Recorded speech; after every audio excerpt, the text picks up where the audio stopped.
Hey ladies and gentlemen, this is Carmine Sabia for Explain America, and a lot of times when people get old and they start to lose their memory, their true self comes out. You know, like if they were, let's say, for example, and I'm not accusing anybody of anything, a racist.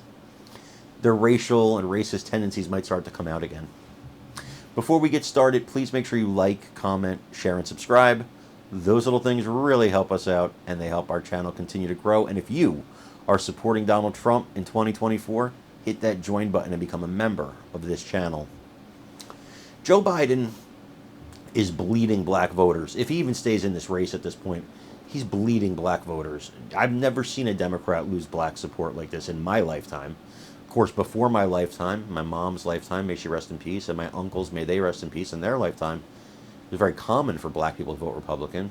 It was common for my family, first generation Italians. We came over on the, right before my mom and her brother's generation. It's very common for them to vote Democrat.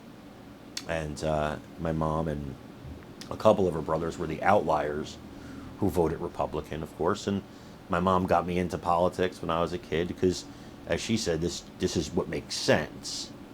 The Democrat policies, Democrat ideas don't make any sense. They're fantasies. Republican policies are reality.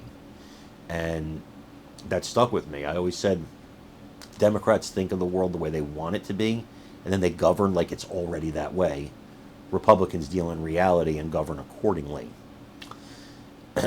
Anyway, people tend to revert to their roots, and Joe Bad Memory Biden, he was giving a speech to really court black voters. He was on Black Entertainment Television, BET. Now, if you saw his speech at the NAACP this weekend, you got a first-class front row seat to pandering 101. I mean, it was a classic pander, which is typical of the Democrat Party. I mean, last night they had people on MSNBC calling J.D. Vance, the vice presidential candidate for the Republicans, a white supremacist because he wants to be buried in his family's grave. And, of course, because he likes Harry Potter, that means he's an Aryan. I'm not kidding you. Google it. That being said, that's how desperate they are.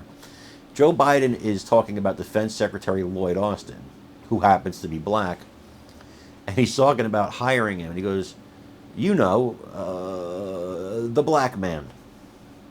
The black man.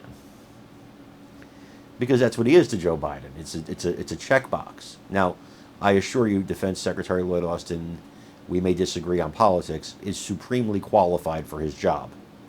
He is one of the people in the Biden administration who's actually in a position he is qualified for. So he's a bright spot there. And the fact that Joe Biden reduced him to the black man is insulting to him. It's insulting to the country. It's absolutely ridiculous. And I think it takes away from his credibility. I think people don't know. Lloyd Austin, very, very smart man, very decorated, knows what he's doing. And, I have nothing but respect for the man. He is a true public servant. Honestly, I know it's weird to hear me praising him on a conservative channel. I disagree with his politics. But as a man and as a patriot, he stands out. And for Biden to forget him and just call him the black man, huge insult. Take a look at this video and let me know what you think in the comments. We're moving there. And by the way you get equity, you build equity by home ownership. That's how all middle-class white guys did. That's how my dad was able to do it. You buy a home, you build an equity in the home, you're able to move from there. That's happening.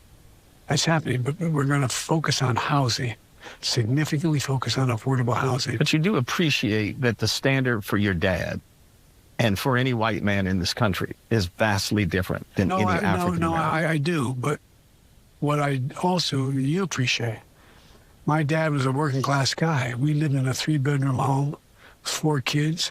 And grandpa lived with us. We weren't poor, but there wasn't any money left at the end of the day. And so it's all about treating people with dignity. And it's about making sure that, look, for example, look at the heat I'm getting because I named the Secretary of Defense, the black man. I named Ketanji Brown. Because of the people I've named. It's about making it clear that American history is black history. Black history is American history, and it's being built by it. That's why we're strong.